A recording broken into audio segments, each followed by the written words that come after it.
శ్రీమాత్రే నమః.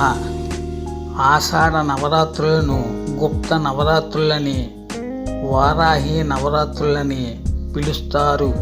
ఇది వారాహీదేవికి అంకితం చేయబడింది. 9 రోజుల పండగ.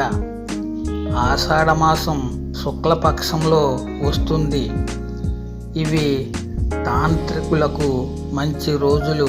మంత్ర సాధకులు భౌతిక సమస్యలు పరిష్కరించుకోవచ్చును. ఉపవాసాలు, శ్లోకాలు, మంత్రాలు జపించడం ద్వారా భక్తులు ఆ జగన్మాతపై తమకున్న భక్తి శ్రద్ధలు చూపించుటకు ఎంతో అనువైన రోజులు. నవరాత్రుల సమయంలో ఆ పరాశక్తి వెంటనే కరుణించి కోరికలను శీఘ్రంగా నెరవేర్చుతుంది.